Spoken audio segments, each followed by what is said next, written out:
Okay, one of the questions I frequently get is, what do I do in case of X? Or what do I do in case of Y? Or I should have a manual that tells me what to do in case of Z. Those of you that have worked a service desk for any length of time know that's almost impossible to do. There are so many weirdnesses that come across our desk on a day-to-day basis. We can only talk about very general things. One of the things I want to emphasize is that no matter what you do at the service desk, you're there and we trust you to make a good judgment call about the situation at hand. We're always going to have an after action. We're always going to review things. But in the end, your decision at the time is the right one. First thing to think about, anytime there is an emergency or a situation that you don't understand or that you're not sure of, okay, is it a health and safety issue? Is there a medical emergency? Human life, human safety is first and foremost everything, most important thing we deal with. All the other stuff comes later. Stabilize the situation, make sure people are safe, get an emergency trained responder, that's 911, there as soon as possible if necessary. Make sure the situation doesn't continue to spiral out of control. One of the examples we have is, a couple of years back, someone had an epileptic seizure, fell down the marble steps in Love South, cracked themselves open, falls all over, blood everywhere. Okay. The important thing to do, make sure help's coming, make sure somebody's there to keep the situation from getting any worse, and then, and only then, figure out how you're going to work that specific situation. In that instance, we close off the staircases, make sure nobody continues to come down, make sure it doesn't get worse. But make sure that health and safety is addressed first. Secondly, is there a disturbance? Do we require an authority? Okay, this is different from an emergency response. Is this a situation where the police need to be involved? Or the community service officer needs to be involved?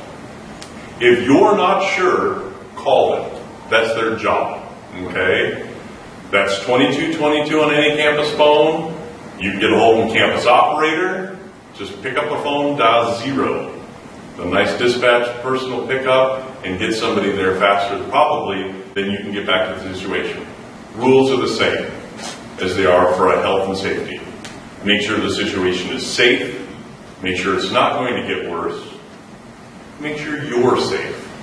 Okay, so it's not just who we're dealing with, it's ourselves as well. We don't want to put ourselves in a situation where we're endangering ourselves or other people. Get the responder there as soon as possible, and then make your decision on how you're going to continue in the situation. Okay. We can't write a policy, we can't write a procedure for any of this. You're going to have other weird situations that occur at a desk.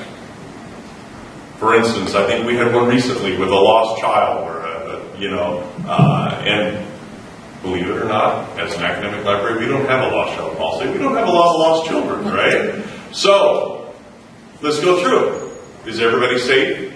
Is everybody okay? Do we need an emergency responder? Do we need an authority figure? Probably on the second one.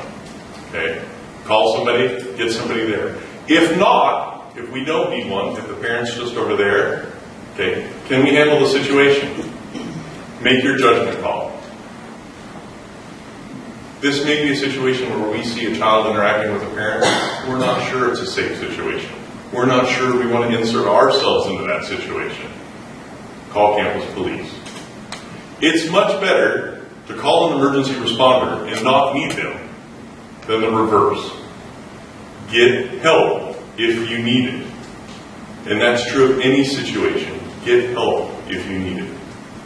Of course, anytime that you involve an emergency response, whether that's the police, fire, ambulance, okay, you need to let the main user services desk know, or the community service officer, okay, or you can call one of the people on the call list.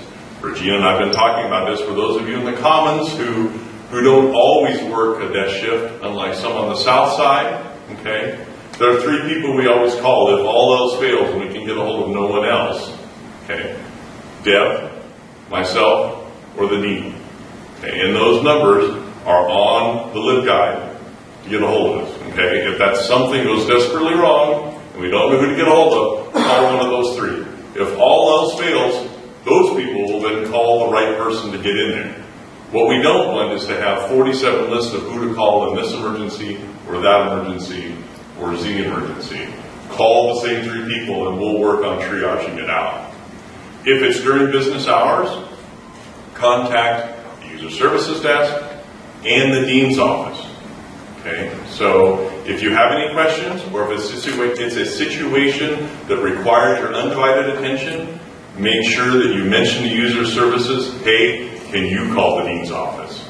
It's just like calling 911. If you want it done, ask somebody directly to do it. Don't assume it's going to be done. You call the main desk for support, we're just going to be as frazzled as you are. If you call up and say, hey, somebody just collapsed in the lake, right? What do we do? We're going to be just as startled. Make sure that you give us directions as well if there's something that you can't do. So, health and safety. Then formulate your plan.